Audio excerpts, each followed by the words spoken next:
dia, amigos. Estamos iniciando mais um Reflexões. O programa de hoje estará apresentando um assunto aparentemente triste. Contudo, mais triste ainda é ignorá-lo. O nosso entrevistado Evarzinho Martins Filho vai nos falar sobre as situações com as quais as pessoas se deparam quando colhidas por morte súbita ou quando passam por longas enfermidades antes de morrer. Qual a diferença? Nos quadros Sugestão Literária e Contos, o Paulo Mendonça, como sempre, trazendo coisas muito interessantes. Isso e muito mais você terá a partir de agora no nosso Reflexões.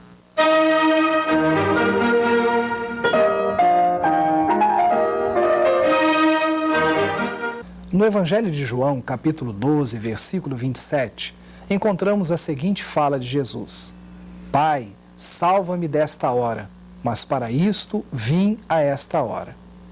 A compreensão dessas palavras do Cristo, bem como de todo o contexto do Evangelho, é feita por cada indivíduo, baseado nos seus conhecimentos filosóficos ou religiosos. E por cada um possuir o seu próprio ponto de vista, as interpretações também serão diferentes. Você, amigo de casa, com certeza, formará a sua ideia pelo que acabamos de falar. Na intenção de colaborar na análise dos textos evangélicos, o Espírito Emmanuel envia-nos, através da psicografia de Chico Xavier, o livro Vinha de Luz, cuja primeira edição foi em 1952, já estando na 13ª edição. Esta obra é composta de mensagens que analisam passagens do Novo Testamento baseadas na interpretação espírita. Vinha de Luz é um livro de mensagens rápidas, porém profundas, que chamam a nossa atenção para a necessidade sempre atual da vigilância e da reformulação de atitudes e conceitos sobre os mais variados temas da vida. Vinha de Luz representa um repositório de ensinos edificantes, norteados pela interpretação mais pura dos evangelhos. Sugerimos a leitura do capítulo 58, cujo título é Crises, onde Emmanuel analisa justamente o exemplo que citamos: Pai, salva-me desta hora, mas para isto vim a esta hora. Vinha de Luz pode ser encontrada em qualquer livraria espírita ou nas bibliotecas das casas espíritas.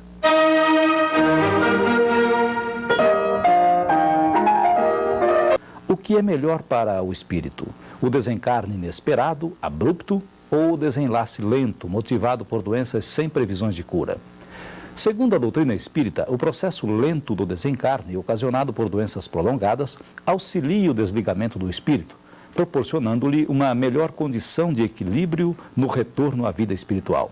Enquanto que nas mortes abruptas e inesperadas, o espírito geralmente passa por um período mais ou menos longo de perturbação, até que possa adquirir a plena consciência da sua nova situação.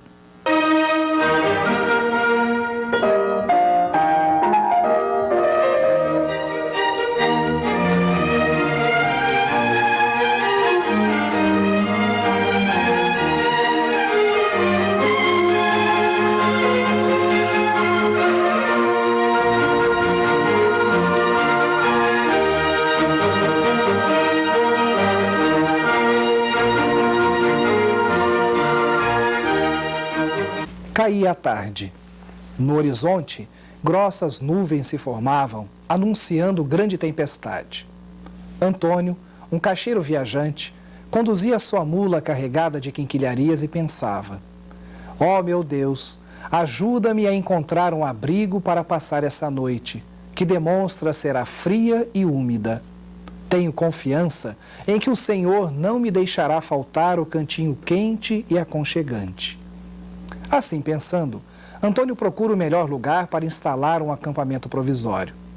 Após andar alguns minutos, quando já caíam os primeiros pingos de chuva, vê uma grande árvore de copa muito avantajada. Dirige-se até ela, agradecido a Deus por ter lhe mostrado um bom lugar para repousar. Acendeu uma lanterna, visto que a noite já caía, e ao chegar próximo à grande árvore, um raio fulminante desceu sobre ela, incendiando-a imediatamente.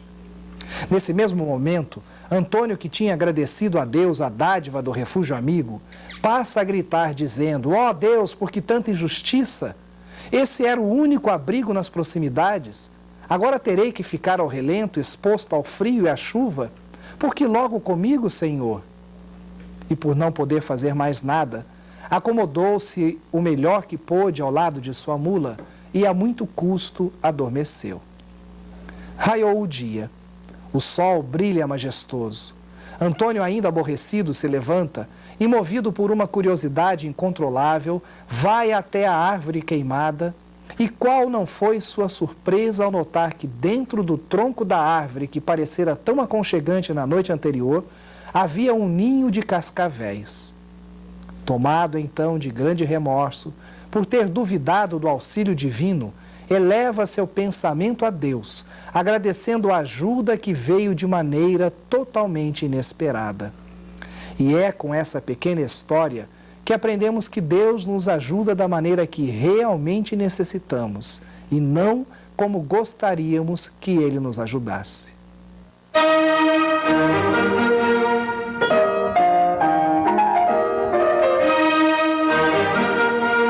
Você sabia que a doutrina espírita não tem por objetivo evocar espíritos, pois nas reuniões de estudos mediúnicos as comunicações são espontâneas?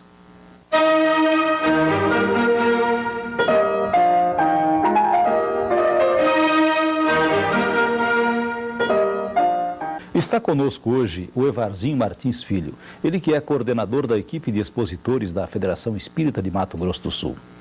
Evarzinho, em geral, as pessoas, por terem medo da morte, dizem que preferem morrer de maneira rápida a ficar sofrendo na expectativa do desencarne.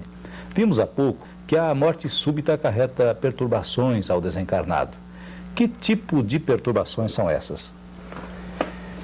Se o indivíduo não tem um preparo para saber da realidade que ele vai encontrar do outro lado da vida, ele vai passar por um estado de perturbação, que muitas vezes é uma surpresa para ele estar lá do outro lado, vendo uma realidade diferente daquilo que ele então vivenciava aqui. Então é melhor mesmo a pessoa passar por um processo lento de desencarne através de uma doença ou qualquer fator do que uma morte súbita. Ele vai se preparando, seria isso? Segundo a observação dos espíritos, no capítulo 3 do Livro dos Espíritos, eles notam que a pessoa que tem o seu ciclo natural de vida, quando vai se perdendo o tônus vital, as forças vitais, os liames que ligam o perispírito à matéria vão se desprendendo lentamente. E esse processo pelo qual a alma passa é um processo lento, natural, que está de acordo com as leis naturais da vida. E as pessoas que têm, assim, muito apego à vida material, enquanto que aquelas outras não ligam muito para as coisas, não ligam muito com riqueza e tal, há diferença quando estão do lado de lá, no sentido de que umas ficam mais perturbadas, outras menos perturbadas ou não? Aquelas pessoas, aquelas almas que se preocupam demasiadamente com a matéria, com os bens materiais, se apegam demasiadamente aos bens, evidentemente que a hora que houver esse processo de mudança de vibração da vida, ela sentirá um efeito retardatório em consequência do apego mental que ela tem com os bens terrenos. Então ela vai ficar ligada diretamente com a crosta terrestre, com os bens aqui deixados, com tudo aquilo que ela não conseguiu se desvencilhar, e aquilo ali vai causar um certo pânico para ela do outro lado da vida. Evarzinho, quanto tempo em média pode durar essa perturbação? Não tem um tempo em si de duração dessa perturbação espiritual do outro lado. Vai depender do caráter da alma, daquilo que ele realizou aqui na existência corpórea, daquilo de bem que ele fez daquilo de mal que ele também deve ter realizado. E deve colher, lá do outro lado, todo aquilo que ele semeou, aquilo que ele plantou.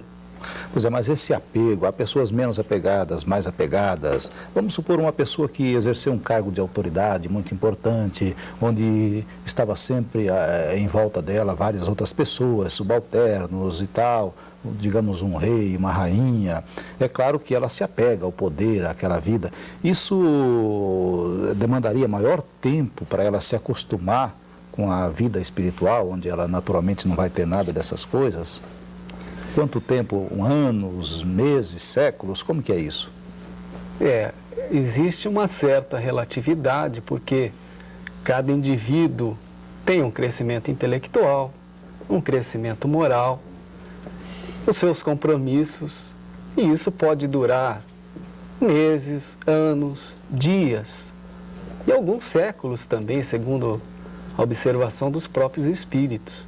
Então depende muito da realização de cada indivíduo aqui na vida.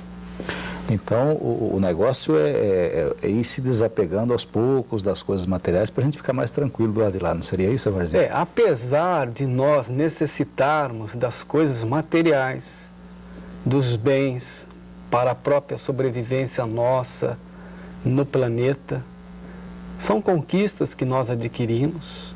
Deus também proporciona a cada um de nós o merecimento por esses bens. Se temos os bens, devemos fazer bom uso desses bens materiais, beneficiar outras criaturas, pois assim realizando, estaremos em consonância com a lei divina. Normalmente, as pessoas, todos nós em geral, temos um certo receio da morte, né, Varzinho? Eu te pergunto então, quando a pessoa morre de uma forma abrupta, violenta, e aí ela desencarna, naquele instante, segundo os ensinamentos espíritas, ela não tem ainda noção de que desencarnou, de que morreu, né? E a hora que ela se reconhece do outro lado da vida, ela sabe que realmente morreu, como é que ela se sente? A surpresa é muito grande, porque, segundo os próprios espíritos, a diferença de vibração é tão pouca que as pessoas até, os espíritos, no caso, a alma, eles até ficam surpresos perante aquela nova dimensão da vida. Diferença de vibração como? Explica pra gente como é que é isso. Porque nós vivemos em dimensões. A matéria corpórea é uma matéria mais densa, onde o espírito encontra a sua escola de aprendizagem e, ao retornar à vida espiritual, que é a verdadeira vida, ele vai encontrar um outro campo vibracional numa matéria mais sutil. Quer dizer, ele se sente vivo, mas vê que não está mais naquele plano material. Não está na matéria densa. Então, é uma surpresa, ele vê que a realidade é outra e, pelo que ele realizou, ele vai responder ver a situação que se encontra. Né? Tá bom, Varzinho, infelizmente o nosso tempo se esgotou e nós agradecemos a sua presença, os seus esclarecimentos, né? E por hoje é só. Muito obrigado e uma boa semana a todos.